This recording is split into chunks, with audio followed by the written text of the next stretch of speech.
a Vladimir y invitamos a Sabela Pena García a pasar. Sabela es de Santiago de Compostela, de Galicia. En 2010 vino a la Universidad de Colorado en Boulder y actualmente es candidata de maestría en literatura española. Adicionalmente ha colaborado en la producción de un documental sobre la situación sociopolítica de la lengua y otro sobre la diáspora gallega en la actualidad. El próximo año espera iniciar un programa de doctorado. Ella va a leer poesía, 3 poemas con título Verán, un Santar Real y Ovejas. Un aplauso, por favor.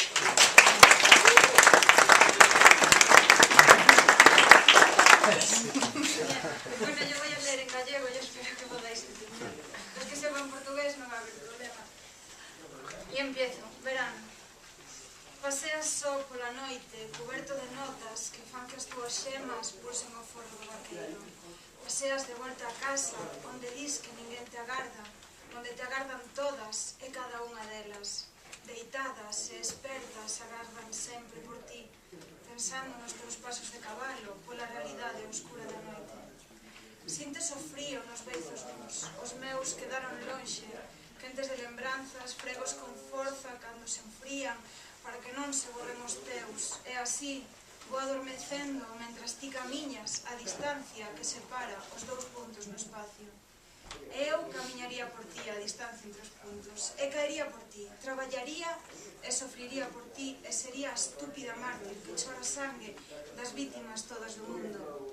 Condenín un día, aquel día no que fixen o buraco coas medidas da miña cabeza. É sinxelo buscar unha resposta noutra cabeza allea. É difícil expulsar o salitre da gorxa que se che mete polo nariz e só podes sumerxirte nas olas que deixaches no verán para fuxir da lareira que non é capaz de chegar dende a aldea. Estamos soas e ainda así sigue soando maravilla. Estoy moi nerviosa, non se me nota, pero estoy moi nerviosa. Bien. Vale, este otro poema, me voy a sentar, no, ahí. Este otro poema me salió después de una de las muchas conversaciones que tengo con una amiga sobre la Tercera República Española, que va a llegar, Bueno, un xantar real. Fixen 20 tortillas para 3 reis dun palacio centellado. Os reis sentaron nos seus 3 tronos e ali ficaron sen fame. A preguiza non lles deixaba erguer o garfo. O garfo levitou no aire co anaco de pataca e ovo encebolado. Unha man invisible abriulle a boca ao rei. O garfo introduciu o anaco de tortilla entre os dentes do rei. Outra man invisible pechou a boca do rei. Outra man invisible baixoulle a lingua ao rei e comezou a moverlle a queixada. Un pé invisible comezou a pisar nun coiro que botaba cuspe. Unha voz comezou a facer un ruído.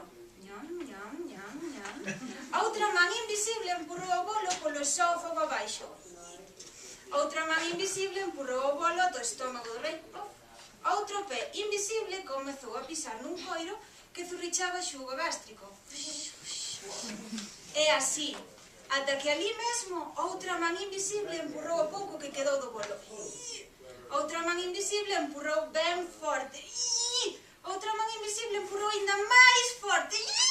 O rei cagou. E a corte ensordeceu co estrondo dun extraordinario aplauso.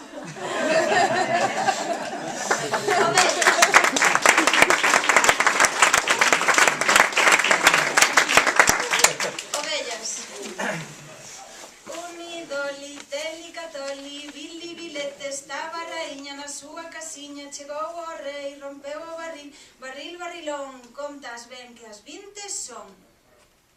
Quédanme 5 minutos de insomnio, non me podo permitir máis que iso. 5 minutos de estúpida reflexión, de vulgaridade constante. 5 minutos, só es, 5, que non son 15, nin media hora, son 5, punto. Van pasar depresa, cada letra é unha milésima. Un tac, tac, tac, das xemas sobre os dentes do piano. Queda esperar a que os ollos se pechen sós e viaxar de balde polas guedellas do inconsciente. E todo é tan fabuloso, misterioso e soñador, e van dous. O colchón ábrese perante min como a min perante a xente. Ábrome, son moi aberta, extrovertida, mesmo pervertida. E van 4. E a vulgaridade constante. E a novela das 3 que se proxecta todo o día. E van 5. Gracias.